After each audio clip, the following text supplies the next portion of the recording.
ताकि मुझे नक्सली साबित करने के लिए पूरे न्यूज चैनल में ट्रेंड चल रहा है, पूरी सोशल मीडिया मेरे पीछे पड़ गई है। अगले दिन पूरे प्रिंट मीडिया मुझको मेरा नक्सली भाभी करके इस तरह से कर रहे हैं। हालांकि मुझे बहुत फर्क नहीं पड़ा, क्योंकि मुझे पता है कि कई सालों से देश में ऐसा ही माहौल चल रहा है। आप कुछ भी गलत के खिलाफ आवाज उठाएंगे तो आपको रोकने के लिए पूरी ताकतें, गलत ताकतें पीछे पड़ जाएंगी। तो और दूसरा, हम जब अपने महापुरुषों को पढ़ चुके हैं, तभी हम इतना एक्टिव आगे कि उनके टाइम पे भी ऐसा हुआ था कि बाबा साहब तक को नहीं छोड़ा इन लोगों ने, माधव ज्योतिबा फुले को नहीं छोड़ा, सावित्रीबाई फुले को नहीं छोड़ा कि आप कुछ भी अच्छा करिए तो आप और हमारी क्या हस्ती है कि हमें छोड़ देंगे। 14 सितंबर 2020 की बात है। हाथरस में, उत्तर प्रदेश में हाथरस एक जिला है जहाँ पर एक हमारे बहुजन समाज की बेटी के साथ गलत हुआ। ठीक है, उसको टाइमली ना तो जो भी पुलिस जो हेल्प मिल सकती है वो नहीं मिली, मेडिकल हेल्प जो मिल सकती थी वो नहीं मिली, टाइमली उनको रेफर नहीं किया गया, टाइमली एग्जामिनेशन नहीं हुआ, टाइमली उसको कुछ भी फैसिलिटीज नहीं मिली। तो और अल्टीमेटली क्या हुआ, 28 सितंबर 2020 28 सितंबर 2020 को उसको रेफर किया गया बेटी को एम्स दिल्ली के लिए। लेकिन अनफॉर्चुनेटली वहाँ दिल्ली में भी उसको बेड नहीं मिला। उसके लिए भी संघर्ष करते रहे हमारे समाज के लोग, काफी सामाजिक संगठन संघर्ष करते रहे लास्ट मोमेंट तक, वहां पर भी कोई बेड नहीं मिला। फिर अल्टीमेटली थक हार करके सफदर जंग हॉस्पिटल में उसको एडमिट कराया गया और 28 तारीख की करीब 29 तारीख की सुबह 9 बजे उसकी डेथ हो गई।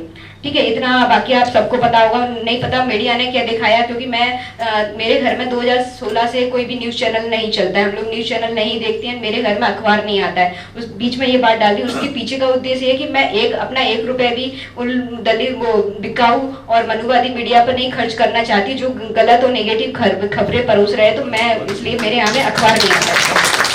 तो ये सारा वाकया हुआ, मुझे पता चला, और फिर 29 और 30 तारीख के दरमियान जबरदस्ती उस बेटी का अंतिम संस्कार कर दिया गया। मैं 2018 से बहुत सक्रिय हूँ इसके बारे में भी थोड़ा सा, क्योंकि मैं केवल अभी अपने बारे में ज्यादा बात कर रही हूँ, तो आप उसको अदरवाइज मत लीजिएगा, क्योंकि मैं अपने बारे में क्यों बात कर रही हूँ, लेकिन वो रिलेटेड कहीं ना कहीं अपने समाज से ही रिलेटेड है। तो सर टाइम बाउंड कितना है मेरे पास?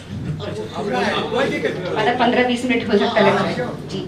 तो मेरे पास फोन आता है ग्वालियर से, मेरी एक महिला संगठन है, उन्होंने मुझे बताया कि राजकुमारी ऐसा हो गया, उस केस में, हाथरस केस में ऐसा हुआ, FIR तक नहीं हुई, मेडिकल एड नहीं मिली, फिर देन उसके बाद उसका जबरदस्ती अंतिम संस्कार हो गया। तो हम लोग तो यहाँ पर कैंडल मार्च अरेंज कर रहे हैं ग्वालियर में, मेरे महिला संगठनों ने बताया, आप भी वहाँ पर कुछ करो और हमें इस तरह से चुपचाप नहीं बैठना चाहिए। तो ऑफकोर्स मैं उस न्यूज को मैं लगातार मैं कनेक्टेड थी, देख रही थी मैं, मुझे बहुत बुरा लगा, मुझे इतना बुरा लगा कि ऐसे कैसे हो सकता है कि आपको महसूस होता है कि आप एक आजाद देश में रह रहे हैं। मुझे तो नहीं ऐसा लगा, जबकि मैं खुद डॉक्टर हूँ, मेडिकल फील्ड में हूँ, तो मुझे लगा कि ऐसा नहीं होना चाहिए। कोई बात नहीं, फिर मैंने प्रयास किए, अपने जबलपुर में लोगों को इकट्ठा किया, 2 दिन लगातार कैंडल मार्च दिए, जितना हम चिल्ला सकते हैं किसी भी चौराहे पे इकट्ठे होकर वो करते हैं, जो हमारी पिछली आदत है, जो हम हमेशा करते आए हैं, वही हमने किया, वही ढर्रे पे हम लोग चलते रहे। फिर उसके बाद मुझे लगा कि फिर मैं उसके बाद थोड़ा सा चैनल ओपन किए, कि मैंने देखा कि टीवी में क्या हो रहा है, टीवी के क्या दिखा रहे हैं न्यूज चैनल। तब फिर टीवी के द्वारा मुझे पता चला कि वहां पर उस परिवार को नजरबंद कर दिया गया है, किसी से भी मिलने नहीं दिया जा रहा है, इनफैक्ट टीवी चैनल वालों से भी नहीं मिलने दिया जा रहा है, किसी भी पक्ष विपक्ष भी सब किसी से नहीं मिलने दिया जा रहा है। तो अब और क्यूरियोसिटी बढ़ने लगी कि पता नहीं अब क्या होगा उस परिवार के साथ, अब आगे क्या करेंगे, क्योंकि ऑलरेडी इस स्तर तक तो आ चुके थे, उनको देश, समाज, दुनिया और किसी से की कोई परवाह नहीं थी। जो लोग ये कर रहे थे, दिखा करके, आपके सामने दिखा करके सब गलत हो रहा था, सारी पिक्चर चल रही थी। तो अब मुझे याद था कि इससे पहले एक उन्नाव केस हुआ था, सेम उसी प्रदेश में। उन्नाव केस ये हुआ था कि हमारी चुप्पी ने, हम लोग शांत रहे तो एक परिवार को हमने खो दिया, मतलब एक जो उस बेटी के साथ गलत हुआ था वो पूरा परिवार खत्म हो गया। तो मुझे यही लगा कि अगर आज भी हम शांत रहते हैं, आज भी मूक दर्शक बनते हैं, तो फिर से वही कहानी फिर रिपीट होगी, और ऐसा नहीं होना चाहिए। ऐसा आप हर कोई मुर्दा नहीं हो सकते हो कि आपको रिएक्ट करना पड़ेगा।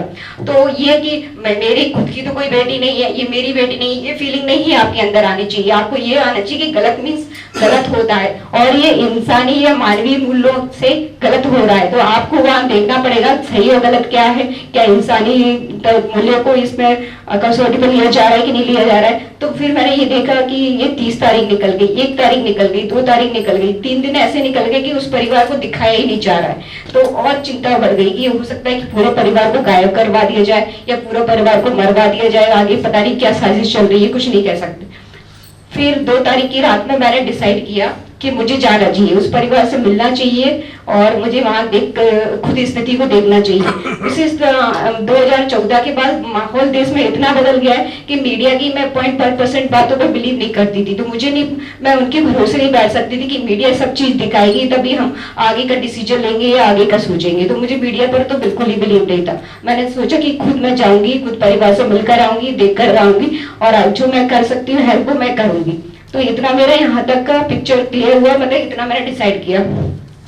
3 तारीख की सुबह 3 अक्टूबर 2020 की बात है। 3 तारीख की सुबह मैंने अपने हस्बैंड को बोला कि मुझे वहां जाना है हाथरस। इनफैक्ट मेरा उत्तर प्रदेश से कहीं कोई कनेक्शन नहीं रहा है, मैं कभी उत्तर प्रदेश नहीं गई। तो मेरे हस्बैंड थोड़े डर गए कि चलो ये छोटे मोटे काम तो ये करती रहती है सारे, लेकिन ये ऐसे कैसे कर रही है, वहां जाना तो बड़ा रिस्की है और अच्छा प्रदेश नहीं है और वहां पर कैसा माहौल चल रहा है। तो ये सब चीजें उनको लगा कि मैं समझा दूंगा, मान जाएगी। तो वो मेरे को समझाने लगे, नहीं अभी थोड़ा और इंतजार करो, बाद में चले जाना या किसी को साथ में लेके जाना। इस टाइप की बहानेबाजी होने लगी। तो मुझे और बुरा लगा कि ऐसे कैसे हो सकता है, और डरना तो किसी समस्या का समाधान हो नहीं सकता है ना, कि आपको एक हद तक ही आप अपने डर को अपने ऊपर कायम करोगे, लेकिन जब बात करो या मरो की होती है तो फिर आपको ऊपर डर नहीं हावी होना चाहिए। तो फिर मैंने भी इनको यही सवाल किया कि अगर वो बेटी अगर आपकी बहन होती तभी भी आप यही आंसर करते क्या, तभी भी आप मुझ पर ऐसे ही रोकते क्या। तो इनको लगा कि नहीं मानेगी ये, जाने के लिए तो पीछे पड़ी जाएगी। तो फिर मैं गई थी उस परिवार से मिलने। तो मैं 4 अक्टूबर 2020 को वहां पहुंची और तब तक वो ओपन कर दिया गया था, मतलब सोशल प्रेशर इतना बढ़ गया था कि 3 तारीख की शाम को उनको ओपन करना पड़ा, परिवार वालों से मिलना अलाउ कर दिया गया था। तो इसी सिलसिले में मैं भी परिवार से मिली। तो हालांकि जैसे मेरा मेडिकल बैकग्राउंड रहा है, तो मैं पूरा जितना भी मेरा MBBS है, मेरा MD का क्वालिफिकेशन है, सारा गवर्नमेंट इंस्टीट्यूट से रहा है। मेरा जितना भी मेडिकल का प्रोफेशन है, मैंने हमेशा गवर्नमेंट इंस्टीट्यूट में ही सर्व किया है, primary health centre, community health centre, district hospital, medical college. तो मेरे पास जो भी कम्युनिटी आती थी, 90% गरीब लोग हैं। और 90% गरीब लोग कौन आते हैं मेडिकल कॉलेज में या गवर्नमेंट सेक्टर में? हमारे ही लोग आते हैं। तो मुझे पता है कि जमीनी हकीकत हम देख रहे थे कि हमारे लोग जमीनी हकीकत रियल कंडीशन में किस स्थिति में, आज उनका एजुकेशन लेवल क्या है, उनका हेल्थ का लेवल क्या है, उनकी लीगल अवेयरनेस कितनी है, वो ये सब जानते हैं। उनको कहाँ कहाँ पे कैसे बेवकूफ बनाया जाता है, कहाँ कहाँ पर कैसे फंसाया जाता है, सारी चीजें मैं बताती। फिर दूसरी बात ये होती है कि जब आपके साथ कुछ गलत घट रहा होता है तो उस समय हमें लगता है कि बहुत गलत हो रहा है हमारे साथ और हम परेशान हो जाते हैं, पर ऐसा हमेशा नहीं होता है। तो जब मेरे साथ ये सफर की शुरुआत हुई थी, क्योंकि मेरा क्वालिफिकेशन अलग है और मैं जिस फील्ड में वर्क कर रही हूँ मेरी क्वालिफिकेशन अलग है, तो उस तरीके से काम कर रही। जैसे मेरी क्वालिफिकेशन है MBBS है, DOMS है ऑप्थेल्मोलॉजी एंड MD फार्मेकोलॉजी है और मेरा मेडिकल फील्ड में एक्सपर्टीज है। मैं सेक्रेटरी में भी मैंने काफी काम किया है, मैंने फॉरेंसिक में भी काम किया है। जब मैं मेडिकल कॉलेज ज्वाइन कर रही थी अपना बॉन्ड कंप्लीट करने के लिए पोस्ट PG, तो मुझे फॉरेंसिक में मुझे ज्वाइन करने का मौका मिला, मतलब मजबूरी थी कि सीट रिजर्व वही थी, UR पे मुझे अनडिजर्विंग कह के रिजेक्ट कर दिया गया, जबकि मैं अपनी स्टेट यूनिवर्सिटी टॉपर रही हूँ MD फार्मेकोलॉजी में।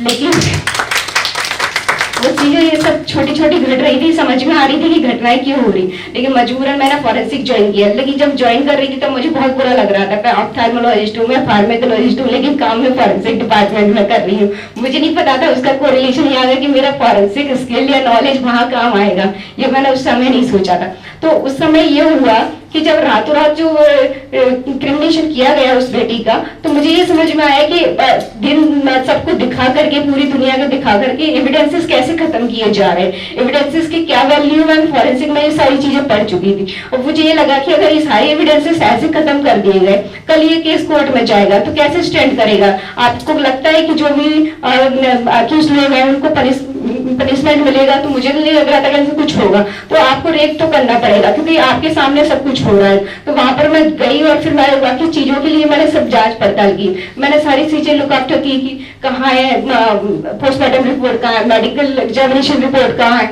और डाइंग डिक्लेरेशन क्या था, ये सारी चीजें मैंने खुद सर्च की। फिर मैंने उसके बाद में सिग्निफिकेंट जो भी वैल्यू थी मैंने बताई कि ये होता है। जब मेरी वहां प्रेजेंस है कि फिर वहां पर फर्क ये पड़ा कि एक आपके समाज का पढ़ा लिखा जागरूक व्यक्ति अगर किसी जरूरतमंद के साथ में खड़ा हो गया तो वो पढ़ा, फर्क ये पड़ा कि उनको प्रॉब्लम होने लग गई तो वहां पे इंक्वायरी जरूर हो रही थी, पूछताछ हो रही थी, कौन है, क्या है, क्यों आई है, क्यों रह रही है। तो बस यही कि बस मैं तो जस्ट हेल्प के लिए आई हूँ, लेकिन उसके बाद फिर इस तरह से एक कहानी गढ़ी गई और नतीजा फिर सबके सामने कि मेरी वहां प्रेजेंस ने क्या किया, सच्चाई सबके सामने आई। सीबीआई को भी मजबूर होना पड़ा कि हाँ चीजें हुई थी, अगर वहां नहीं होती सारी चीजें तो फिर कैसे आपको पता चलता कि वाकई में उस बेटी के साथ क्या हुआ था और क्या नहीं हुआ था। तो ये सारी बहुत बड़ी पिक्चर है। फिर 10 अक्टूबर 2020 को पता चला कि मुझे नक्सली साबित करने के लिए पूरे न्यूज चैनल में ट्रेंड चल रहा है, पूरी सोशल मीडिया मेरे पीछे पड़ गई है। अगले दिन पूरे प्रिंट मीडिया मुझको मेरा नक्सली भाभी करके इस तरह से कर रहे हैं। हालांकि मुझे बहुत फर्क नहीं पड़ा क्योंकि मुझे पता है कि कई सालों से देश में ऐसा ही माहौल चल रहा है। आप कुछ भी गलत के खिलाफ आवाज उठाएंगे तो आपको रोकने के लिए पूरी ताकतें, गलत ताकतें पीछे पड़ जाएंगी। तो और दूसरा, हम जब अपने महापुरुषों को पढ़ चुके हैं तभी हम इतना एक्टिव आगे कि उनके टाइम पे भी ऐसा हुआ था कि बाबा साहब तक को नहीं छोड़ा इन लोगों ने, माधव ज्योतिबा फुले को नहीं छोड़ा, सावित्रीबाई फुले को नहीं छोड़ा कि आप कुछ भी अच्छा करिए तो आप और हमारी क्या हस्ती है कि हमें छोड़ देंगे या हमारे काम को अप्रिशिएट करेंगे। जैसे शुरू में मेरे एक पूर्व वक्ता ने कहा था कि हमें कैसे मिल सकती है। तो इतनी ये सारी चीजें, तो इतना ये सफर रहा। तो अब आगे समस्याओं के समाधान के लिए तो मुझे यही लगता है कि हमें जमीनी काम करना पड़ेंगे।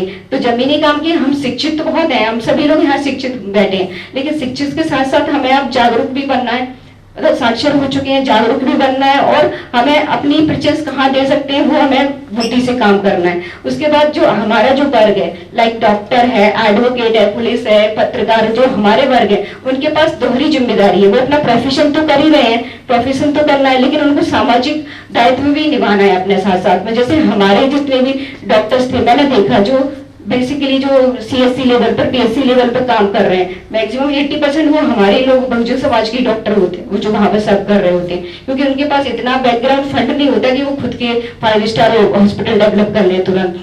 तो अब लेकिन उनके आप कैरियर को देख लीजिए, वो बड़ी ईमानदारी से टाइमली काम करते हैं। लेकिन जो डॉक्टर्स डोनेशन से बनकर आए उनको नहीं पता समाज क्या जरूरत है या समाज का दर्द क्या है। तो जो आपने देखा हुआ नकली दवाइयां बन रही हैं या और ट्रैफिकिंग हो रही है, उसमें हमारे किसी भी एक डॉक्टर्स का आप नाम बता दीजिए, कोई भी आंकड़ा उठा के देख लीजिए। तो सच्चाई यही है कि हम लोग तो कर रहे हैं ईमानदारी से, लेकिन बस उसको अप्रिशिएट नहीं किया जाता। तो हम कमी नहीं है हमारे पास रत्नों की कम करने की।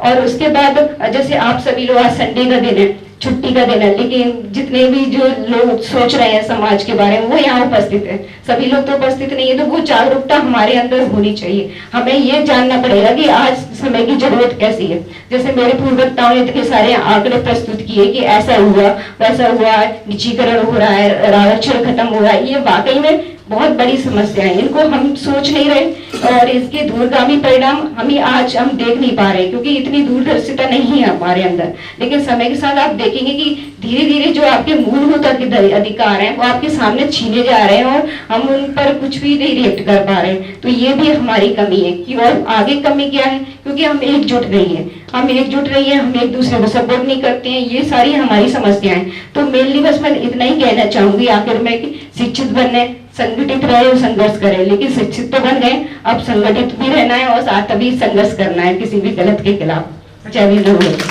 आरएसबीएस आज अपने बीच पा करके गौरवान्वित है, प्रफुल्लित है और गौरव अनुभव करता है और अभिमान है मैडम आपके ऊपर। आप सभी भूल रहे होंगे कि डॉक्टर राजकुमारी बंसल वही है जिन्होंने 5 दिन हाथरस में। अगर आपने अभी तक हमारा चैनल सब्सक्राइब नहीं किया है तो सब्सक्राइब करें और घंटी का बटन बिल्कुल भी दबाना ना भूलें ताकि सभी लेटेस्ट खबरें पहुंच सकें आप पे सबसे पहले।